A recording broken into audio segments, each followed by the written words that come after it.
Welcome to our channel. Today we how to authenticate with Auth.js as NextAuth in Next.js, quick tutorial step-by-step clearly.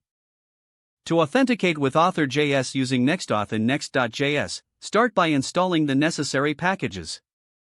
Open your terminal and run the command npm install NextAuth.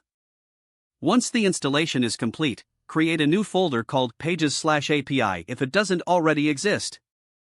Inside the API folder, create a file named Auth.js.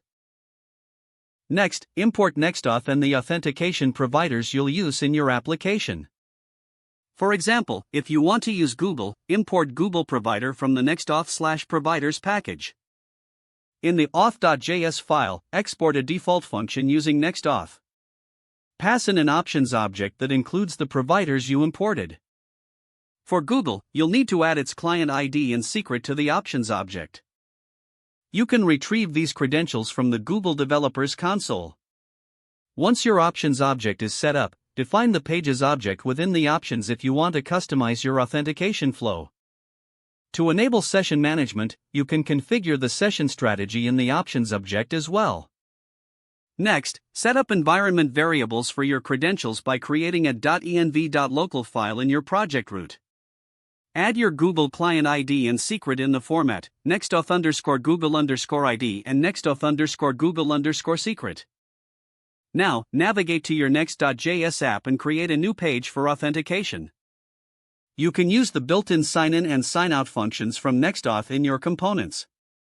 To add a button for signing in with Google, import the sign-in function at the top of your file.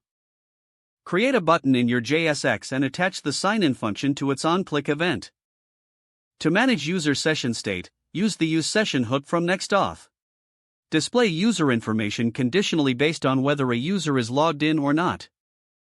Finally, test your application by running it with the command npm run dev.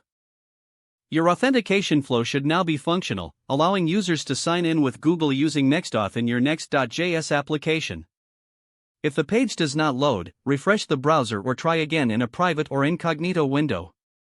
Make sure you are using the correct email address, then retype it carefully to avoid small typos. If your password is not accepted, use the reset option and check your spam folder for verification or security emails, then complete any requested confirmation steps. Enable two-factor authentication if available to improve account security and reduce unauthorized access risk. After signing in, review your profile details so your contact information and settings are accurate and current. Don't forget to like this video and subscribe to our channel for more step-by-step tech guides.